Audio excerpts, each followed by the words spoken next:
Imagine doing everything right and still getting the wrong result. You cut back on sugar. You choose healthier meals. You watch your portions. You even try to be more active. Yet after eating, your blood sugar still shoots up higher than you expected. If that sounds familiar, you're not alone. And the reason may have nothing to do with the meal itself. In fact, many people spend years focusing on the food while completely overlooking what happens during the first 30 minutes after they finish eating. Those minutes are far more important than most people realize. Because there is a common post-meal habit that may be preventing your muscles from helping clear glucose from your bloodstream efficiently. The result? Higher spikes, greater stress on your body's control system. The worst part? This habit feels completely harmless. Most people never suspect it. But by the end of this video, you'll understand exactly why it matters, and the simple fix that can begin making a difference after your very next meal. Most nutrition advice only explains the food on your plate, what to eat, what to avoid, how many carbohydrates to eat, and how much sugar to reduce. All of that advice focuses on the meal itself. And yes, the meal matters, but very few people explain what happens in the 60 to 90 minutes after you eat, even though that is the period when your blood sugar usually rises, reaches its highest point, and starts coming back down. It's not that this information is hidden. It's just not discussed often enough because it's harder to show than a meal plan, a food list, or a recipe change. In my practice, this after-meal period is often the difference between a blood sugar spike that stays elevated for hours and one that returns to a healthier range much sooner. If you want to understand what is happening inside your body after you eat, instead of trying random health advice and hoping it works, you're in the right place. Subscribe and hit the like button. It helps this video reach more people who need clear, practical, evidence-based explanations about blood sugar control. Let me walk you through what's actually happening inside your body in the minutes after you eat. When food reaches your stomach and small intestine, your body breaks carbohydrates down into glucose, which is a simple form of sugar. That glucose passes from your intestine into your bloodstream. Within about 15 to 20 minutes, the amount of glucose in your blood begins to rise. Your pancreas detects this rise and releases insulin. Insulin is a hormone that helps move glucose out of your bloodstream and into your body's cells, where it can be used for energy or stored for later. But here's the part many people do not understand. Not every part of your body removes glucose from the blood at the same speed. Your skeletal muscles, the large muscles in your legs especially, are some of the most efficient glucose absorbers in your entire body. When your muscles contract, they use more glucose. This means they can help remove glucose from your blood while your blood sugar is rising just after a meal. This process can happen even when your body does not need to use as much insulin. So your blood sugar response is not decided only by the food you ate.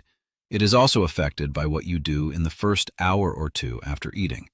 If you sit still or lie down after a meal, your leg muscles and other large muscles are not using much glucose.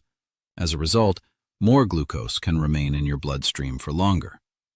But if those muscles are gently active, even for a short time, they use more glucose at the exact time your blood sugar is rising.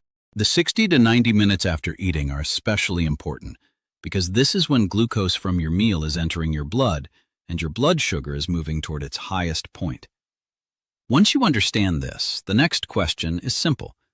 What do most people do during those 60 to 90 minutes after eating? And why does that common habit make blood sugar control harder? So if all of that is happening inside your body after a meal, what is actually driving the blood sugar spike you keep seeing? Most people think of the same explanations first. Too much sugar, too many refined carbohydrates, getting older because the body can become less sensitive to insulin with age, genetics, family history, a slower metabolism. And yes, all of these can affect blood sugar. The quality of your diet matters. Age can affect insulin sensitivity. Genetics can influence how your body processes glucose. But those explanations do not tell the full story. Two people can eat the same meal with the same amount of carbohydrates at a similar age and with similar health backgrounds, but their blood sugar readings after the meal can still be different. That means food is not the only factor. Age is not the only factor. Genetics is not the only factor. These things help explain your general risk, but they do not fully explain what happens minute by minute after you eat. To understand that, we need to look at what your body is doing during the 60 to 90 minutes after the meal. And that brings us to the mistake itself. Here is the mistake. Doctors call it postprandial inactivity. Postprandial means after eating. Inactivity means not moving your body. So, postprandial inactivity means staying physically still after a meal. This can mean sitting on the couch, staying at your desk, lying down, or watching television immediately after eating. It may seem harmless. It may even seem like the right thing to do because many people were taught to rest after meals. But during the 60 to 90 minutes after eating, glucose from your meal is entering your bloodstream. At the same time, your muscles can help remove that glucose from your blood. When your leg muscles and other large muscles stay inactive, they use very little glucose. That means less glucose leaves your bloodstream through your muscles. Your body then depends more heavily on insulin to move glucose out of your blood. This can keep your blood sugar higher for longer after a meal. That is the post-meal mistake. It is not only about what you ate. It is also about staying still after eating, when your body needs help clearing glucose from your bloodstream. So let's be clear about what this actually means. You are not only managing what you eat, you are also managing what you do after eating. Your meal sets the stage, but your body decides the outcome in the hour that follows. And that decision is shaped just as much by movement as it is by macronutrients. Every meal you've carefully planned and every carb you've counted is affected by another important factor: whether you stay still after eating. Change what happens after your meal, and you can change how high your blood sugar rises and how long it stays elevated. Here's the part that surprises most of my patients. The fix is not a new diet, a supplement, or a complicated routine. It is one intentional habit done during the 60 to 90 minutes after eating that takes most people less than 10 minutes. It does not require a gym. It does not require changing the food already on your plate. And in studies that examined this kind of post-meal activity, people who did it had smaller blood sugar spikes than people who simply rested after eating the same meal. In a moment, I will explain exactly what the habit is, how long to do it, and how to do it correctly. So why does this one habit matter enough to discuss in detail? Because one post-meal blood sugar spike isn't really the issue. It's what happens when that pattern repeats, meal after meal, for months or years. Let's start with how this can feel during the day. A sharp rise in blood sugar is almost always followed by a sharp fall, as insulin helps bring blood sugar back down. That drop can cause the afternoon crash many people describe: heaviness, sudden tiredness, and low energy 1 or 2 hours after lunch. It's also frequently behind the brain fog people notice, since your brain runs on a steady glucose supply, and a rapid swing can leave it temporarily underfueled. A fast drop in blood sugar after a spike tends to trigger cravings, particularly for more carbohydrates and sugar, because your body is responding to that dip by asking for quick fuel. This is one reason some people would want to snack an hour after a full meal, even though they technically just ate. Sleep can be affected too. Blood sugar swings in the evening, especially after dinner, have been associated with more fragmented sleep and difficulty falling or staying asleep, since glucose and certain stress hormones are linked in ways that can interfere with the body settling down for the night. Now think about this pattern continuing for months or years. Repeated blood sugar spikes can make the pancreas release insulin more often and in larger amounts. Over time, the body's cells can become less responsive to insulin. This is what we call insulin resistance.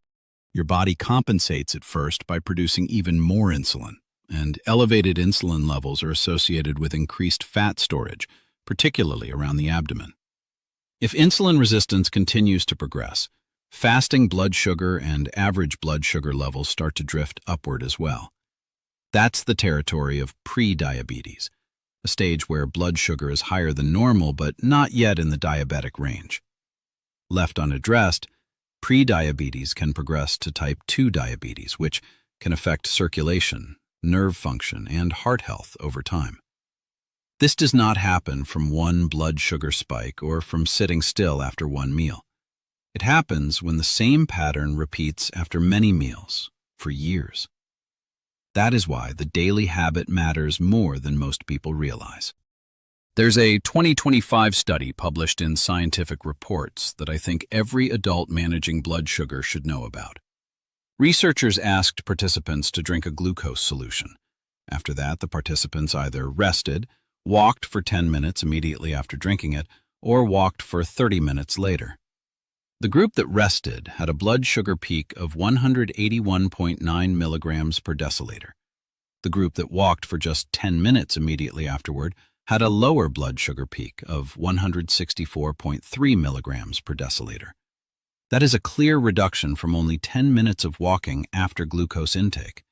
And notably, the effect held up even in research on women over 50, where an even slower 15-minute walk effectively suppressed the post-meal rise in blood glucose. So this is not a random claim. It's been replicated across age groups, including older adults most concerned about this. So let's walk back through everything we just covered in reverse, because this is where it gets genuinely encouraging. Remember the long-term risk we talked about, insulin resistance and pre-diabetes developing over time. When you reduce how high your blood sugar rises after meals and how often those spikes happen, your pancreas does not need to release large amounts of insulin as often. Over months, this can support better insulin sensitivity, which means your cells respond more effectively to the insulin your body produces. That is the same process working in a healthier direction. The same logic applies to abdominal fat storage. Lower insulin spikes mean there is less insulin circulating after meals, and insulin is one of the hormones that can support fat storage. Sleep can also improve. Steadier blood sugar after dinner may reduce the blood sugar swings that can disturb sleep. This is one reason some people report falling asleep more easily on nights when they take a short walk after dinner. Then there's the cravings and hunger. Without the sharp post-meal spike, there's no equally sharp fall to trigger that urgent, hour-later craving for something sweet or starchy. Your hunger can become more connected to your actual energy needs instead of being triggered by a fast blood sugar drop. And finally, the change many people notice first: better energy and clearer thinking. A smaller blood sugar rise after lunch can mean less tiredness around 2 or 3 p.m. and a steadier supply of glucose for your brain during the afternoon. One habit can affect every part of this pattern, not by changing your whole diet, but by changing what you do for 10 minutes after eating. Now, I want to be honest with you about something.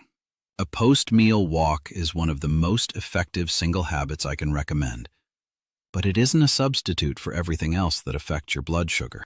What you eat still matters a lot, especially the amount of fiber, protein, and refined carbohydrates in your meal. Sleep quality affects insulin sensitivity in its own right, often more than most people expect. Chronic stress raises cortisol, which can independently push blood sugar upward regardless of how active you are afterward. And if you already have diabetes or pre-diabetes, or you take medication that lowers blood sugar, this habit should complement your treatment plan, not replace it. If you haven't had your blood sugar checked recently, or you're on insulin or other glucose-lowering medication, talk to your physician before changing your activity routine, since timing and intensity may need to be adjusted for you specifically. Here is exactly what to do. There are 4 parts, and none of them require special equipment. Part 1. Timing. Start moving within 60 to 90 minutes after you finish eating. Starting earlier in that period is better. Research found that walking immediately after a meal produced the strongest effect on reducing post-meal blood sugar levels. Even a 10-minute walk that starts right after a meal can reduce your highest blood sugar level and your total blood sugar exposure over the next 2 hours compared to sitting still. If you cannot walk immediately, walking 30 minutes after the meal can still help. But waiting 2 or 3 hours means you have mostly missed the period when movement has the strongest effect because your blood sugar may already be close to its highest point by then. Part 2. Duration. 10 minutes is enough. You do not need 30 minutes, and you do not need a formal workout. In direct comparisons, a 10-minute walk immediately after eating produced a lower deep blood sugar level than a 30-minute walk that started later. Participants also said the 10-minute walk was easier to complete. That matters because the habit that feels easiest is usually the habit people repeat. Part 3. Intensity. This is not a fast fitness walk. Walk at a comfortable pace. You should be able to talk while walking without feeling out of breath. Research on older adults found that 3 separate 15-minute walks at a moderate pace after meals improved blood sugar control over a full 24-hour period. That pace was gentle enough for people managing other health conditions. Walking around the block, walking around your living room, or walking slowly in your kitchen while you clean up can all count, as long as your leg muscles are moving. Part 4. Frequency. Ideally, do this after your largest meal of the day, because that meal usually creates the biggest glucose rise. If you can do it after every meal, that is even better. But do not avoid doing it just because you cannot do it every time. Doing it after one meal, especially dinner on most days, can still help change your post-meal blood sugar pattern. So here's the full instruction. When you finish a meal, set a timer for 5 minutes if you need a reminder. Then walk at an easy pace for 10 minutes. That is it. No equipment, no special clothing, no separate workout session. Just movement after a meal you were already going to eat. If walking is difficult because of a mobility limitation, you can use light alternatives. Try standing marches in place, gentle calf raises while holding a counter, or slow laps around your home using a cane or walker for support. These activities still use your leg muscles. The goal is muscle contraction, not speed. I know you may have a few concerns, so let me address them directly. Some people worry that moving right after eating will cause indigestion or discomfort. At this gentle, conversational pace, that's rarely an issue. This isn't strenuous exercise that diverts blood away from digestion. It's light activity that works alongside it. If you have joint pain or limited mobility, you do not need to walk far or walk fast. A slow, supported walk indoors still counts.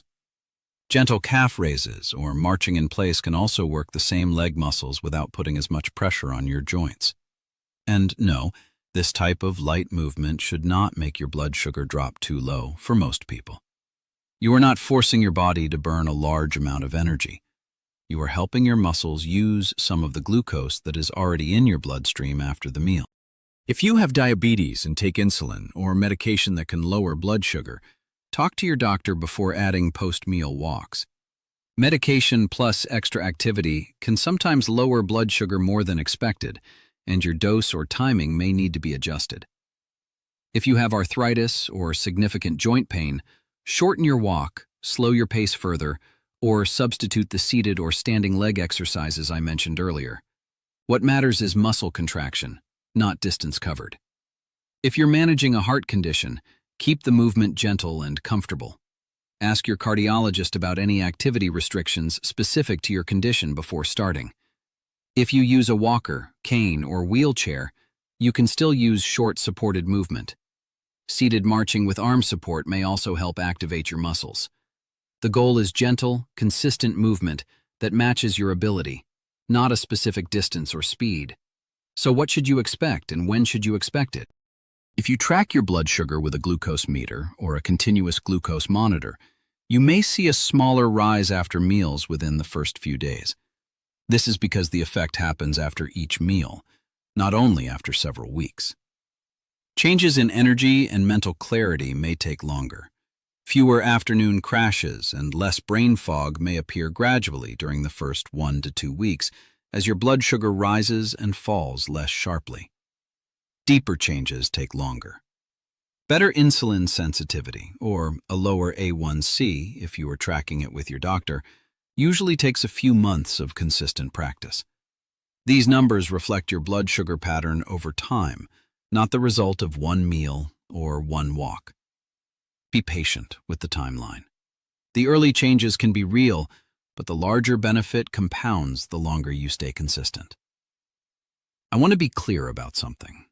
This is not a 7-day challenge that you complete and then stop.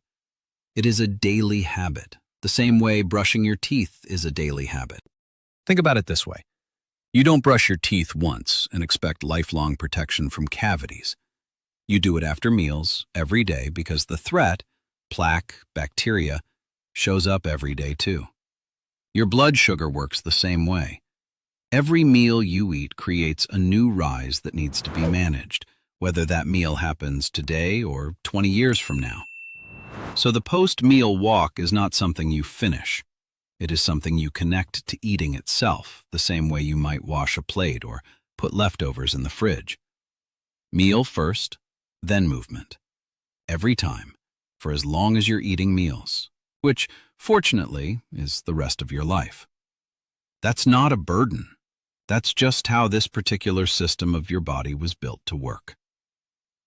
Here's something important to understand about age. Insulin sensitivity naturally declines as we get older. In younger, fit individuals, insulin efficiently drives glucose into muscle cells and the liver for storage. That system becomes less efficient as we age, which means the same meal that produced a modest blood sugar response at 30 can produce a noticeably larger one at 60 or 70. At the same time, muscle mass itself tends to decrease with age, a process called sarcopenia, and it is more likely to happen when muscles are not used regularly. Since muscle is one of the body's primary sites for clearing glucose from the blood, less muscle mass means less natural capacity for the body to absorb that glucose load after a meal, even before factoring in activity levels. This is exactly why the research on post-meal walking has specifically focused on older adults, including people in their 60s, 70s, and beyond. Studies in this age group have found that short, moderate walks after meals can improve blood sugar control across the day. This habit matters more after 50 because it helps your body respond to two common age-related changes at the same time: lower insulin sensitivity and lower muscle mass. I would like to hear from you in the comments. Have you experienced the afternoon tiredness, low energy, or mental fog we discussed today after a meal? And if you are comfortable sharing, let me know your age range. I'm interested to see how many viewers are over 50, since this habit may become even more important as we get older. Let's bring this all together into something you can actually use starting today. The mistake is not only what you eat, it is also what you do or do not do during the 60 to 90 minutes after you eat. Sitting still during that window leaves your muscles, one of your body's two main pathways for clearing glucose, completely inactive, forcing insulin to do all the work alone. The fix is a 10-minute walk at an easy pace, started as soon after your meal as possible. If walking is difficult, gentle marching, calf raises, or supported indoor movement can use the same leg muscles. Here's your checklist. After your next meal, especially your largest meal of the day, get up within the first few minutes. Walk or do gentle leg movement for about 10 minutes. Keep the pace easy enough that you could hold a conversation while moving. Repeat after as many meals as you reasonably can, but do not skip it completely just because you cannot do it after every meal. Pair this with the basics that still matter: balanced meals, adequate sleep, and stress management. Check with your doctor first if you're on insulin or glucose-lowering medication. That is the full protocol. No new diet, no supplement, no equipment, just movement after a meal during the period when your body is handling glucose from that meal. Do this consistently, and many people may notice calmer blood sugar response within days, with larger benefits building over time. I'm Dr. Colin Sutton, and as a physiatrist, my work focuses on how the body functions every day, how you move, how your muscles respond, and how recovery and physical independence change as we age. Blood sugar management is often treated only as a nutrition issue, but as you have seen today, what happens after a meal is also affected by movement. That really is the core lesson here. You don't always need a new diet, a new supplement, or a dramatic lifestyle change to see a meaningful shift in your health. Sometimes a simple habit, like walking for 10 minutes after eating, can have a measurable effect because it's working with a mechanism your body already has rather than against it. Small, consistent actions done at the right time are often where real progress happens. If this helped you understand what happens inside your body after eating, click the like button and hit subscribe. It helps this channel keep bringing clear, evidence-based information to people who want to understand their body and make better daily decisions. And if you know someone, a parent, spouse, or friend, who has been trying to control blood sugar through diet alone, share this video with them. This one habit may be something they have not heard explained clearly before. Your body has more capacity to heal and adapt than you've probably been told. Small steps, repeated consistently, can lead to real changes over time. I'll see you in the next one.